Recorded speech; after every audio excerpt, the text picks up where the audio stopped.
The Gospel according to Luke, chapter 22. Now the feast of unleavened bread, which is called the Passover, was approaching. The chief priests and the scribes were seeking how they might put him to death, for they were afraid of the people. And Satan entered into Judas, who was called Iscariot, belonging to the number of the 12, and he went away and discussed with the chief priests and officers how he might betray him to them. They were glad and agreed to give him money. So he consented and began seeking a good opportunity to betray him to them apart from the crowd. Then came the first day of unleavened bread, on which the Passover lamb had to be sacrificed, and Jesus sent Peter and John, saying, "Go and prepare the Passover for us, so that we may eat it."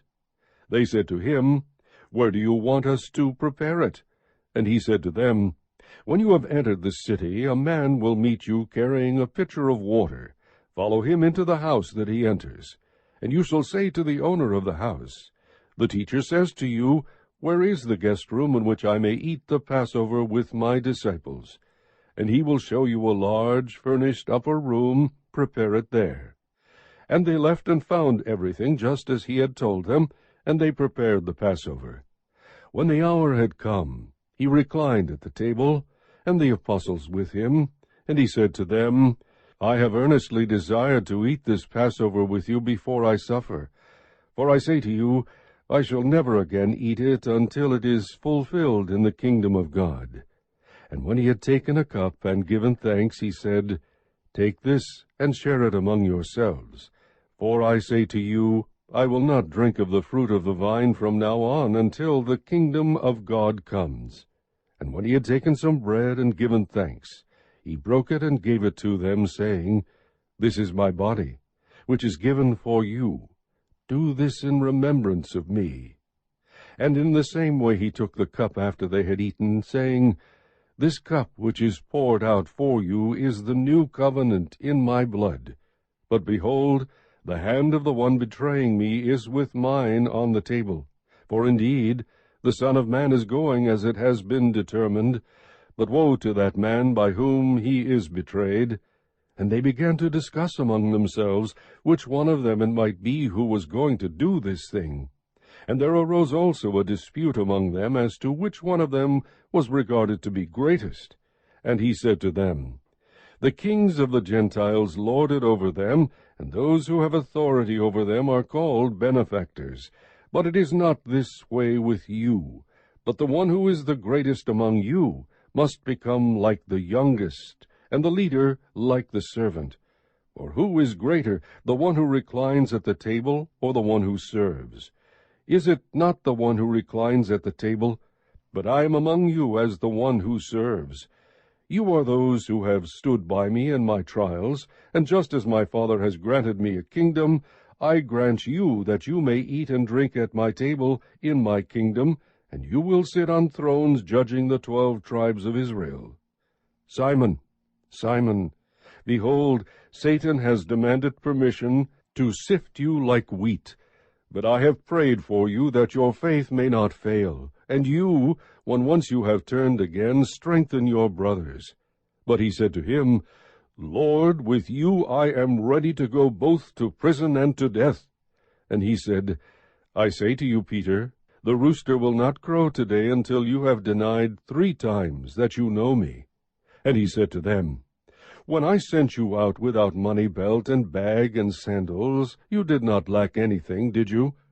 They said, "No, nothing." And he said to them, "But now, whoever has a money belt is to take it along, likewise also a bag, and whoever has no sword is to sell his coat and buy one. For I tell you that this which is written must be fulfilled in me." And he was numbered with transgressors. For that which refers to me has its fulfillment. They said, "Lord, look, here are 2 swords." And he said to them, "It is enough." And he came out and proceeded, as was his custom, to the Mount of Olives. And the disciples also followed him.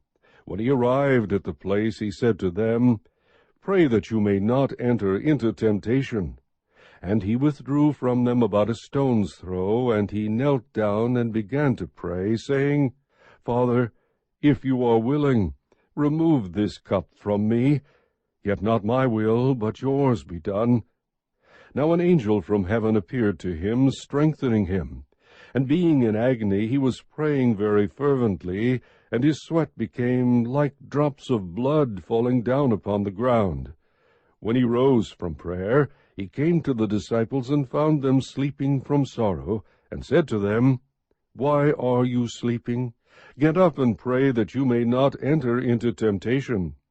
While he was still speaking, behold, a crowd came, and the one called Judas, one of the 12, was preceding them, and he approached Jesus to kiss him. But Jesus said to him, Judas, are you betraying the Son of Man with a kiss? When those who were around him saw what was going to happen, they said, Lord, shall we strike with the sword? And one of them struck the slave of the high priest and cut off his right ear. But Jesus answered and said, Stop, no more of this. And he touched his ear and healed him.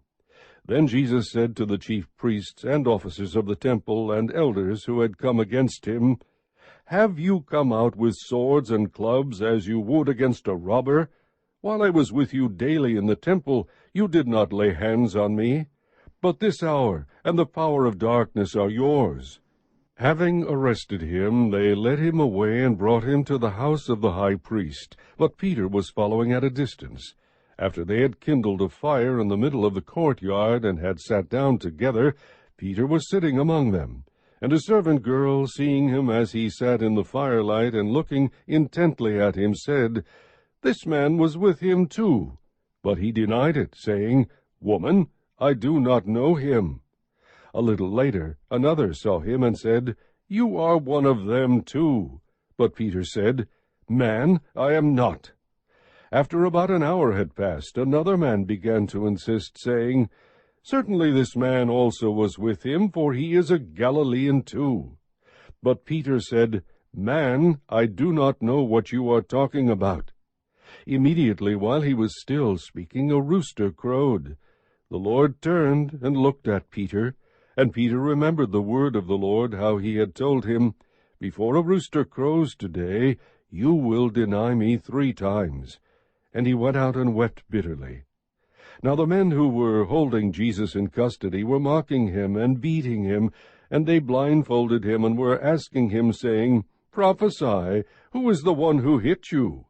And they were saying many other things against him, blaspheming.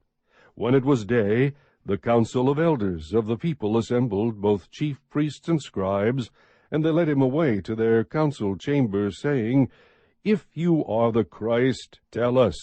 But he said to them, If I tell you, you will not believe, and if I ask a question, you will not answer. But from now on, the Son of Man will be seated at the right hand of the power of God. And they all said, Are you the Son of God, then? And he said to them, Yes, I am. Then they said, What further need do we have of testimony? For we have heard it ourselves from his own mouth.